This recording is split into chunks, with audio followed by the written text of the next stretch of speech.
Okay. Yeah, pakisabi po. Yes, I fully support ho yung inyong binabanggit na maganda na mayroon tayong batas na pwede mag-set ang DA ng floor price para sa palay para hindi naman humalugi ang ating mga farmers.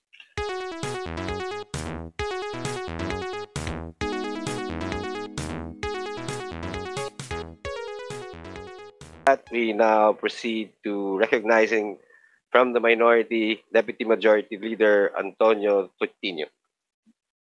Is he around? Deputy Minority Leader po. Yeah, thank Deputy you. Minority Leader, sorry. The majority. Okay, salamat po, Chair.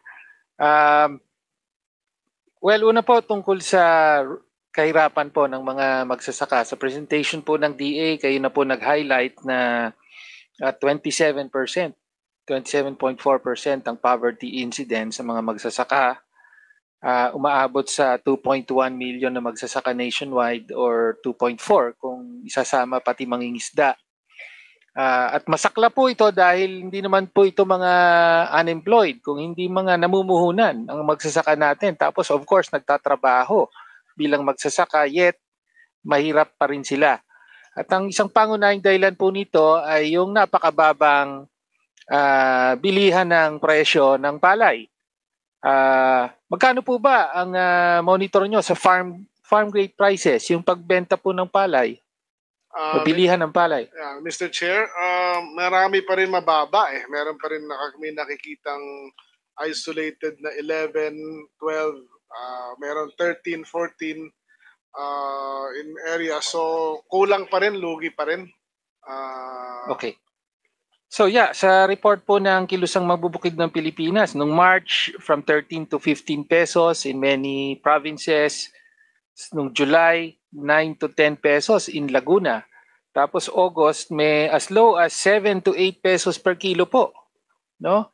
Magkano po ba sa inyo ang dapat na yung sapat, yung kikita naman ang mga magsasaka natin? What is a fair Mr. Chair, price? ang break-even yan, technically 14.50 siguro to 15, manipis na kita. Maganda sana kung at least 17, 18. 17 to 18 pesos. Yeah, Mr. Chair. Okay. Fresh, Mr. Chair. Okay.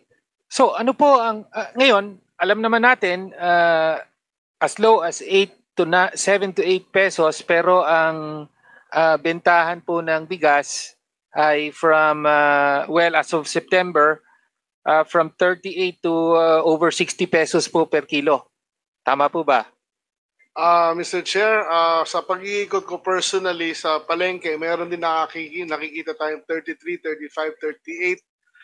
Wala akong nakitang 60 pesos sa pag-ikot ko, but mga 58 meron ako nakita, Mr. Chair. Opo, well, ayon dito, special rice po, mga 60 pesos, 37 centavos per kilo. Pero anyway, well, ito po ngayon ang tanong, ano po ang anong gagawin nyo sa, obviously, napakatinding pagsasamantala sa mga magsasaka, binibili yung ng 8 to 9 pesos. Alam naman natin, this is because of abuse of market power, kung tatawagin natin, dahil isa lang yung buyer sa lugar, kaya nagagawa yon. Ano ang gagawin sa kagyat? Anong pwedeng gawin ng DA dito?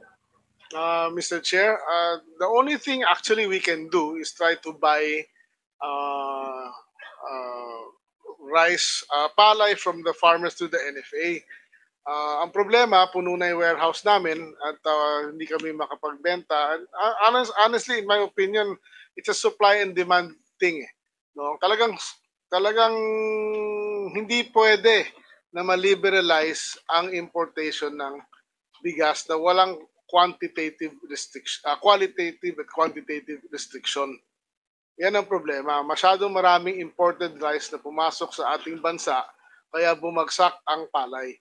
Tapos yung preference din ho ng ating mga consumers ay napunta dun sa imported rice. Dahil mas masarap, maganda, hindi naman ganun kamahal. So kung sa tindahan, kitang-kita na pinipili, at least sa Metro Manila, pinipili talaga yung imported rice. Kaya kailangan talaga ma-restrict yan Dahil kahit anong pasok na imported rice, tuloy-tuloy lang ang benta tapos hindi na nabibili yung local rice. Kaya ganyan ho yan ang analysis ko dahil bagsak ang palay, Mr. Chair. So, bagsak ang palay dahil sa unrestricted importation, ganun po ba?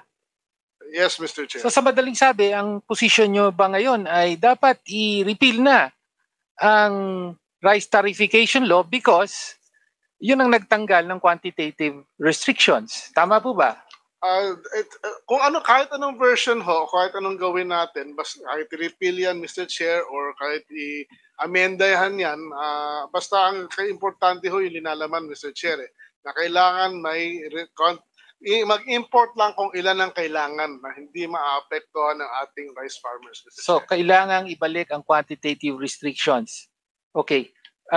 Pero sa kagyat po, habang di po nangyayari yan, hindi po ba mag-set ng floor price ang DA sa pagbili ng palay mula sa magsasaka? Mr. Chair, naisip na namin gawin yon. Kaya lang, kung gagawin namin yun at mag-a-announce kami, tapos hindi rin kami susundin ng mga trader, dahil wala ho kaming ngipin, wala rin kaming enforcement power tungkol dyan, at ang main role namin is buffer stocking na lang. Wala rin kami, baka mapapahiya lang kami at hindi kami mapapakinggan, at kung susunod na magsasabi kami, wala na maniniwala. Ano lang, Mr. Chair. Ang tingin nyo ba, kailangan nyo pa ng batas para magkangipin ang pag-set nyo ng floor price? Sa ngayon, Mr. Chair, walang batas na nag-aalaw sa amin mag-set ng floor price. It's only suggested retail price. Wala kaming alam. Okay, so noted po yon. Kung meron kayong batas, gagawin nyo yon. Okay. Pakisabi po. Yes, I fully support ho yung inyong binabanggit na maganda na meron tayong batas na pwede mag-set ang DA ng floor price para sa palay para hindi naman humalugi ang ating mga farmers.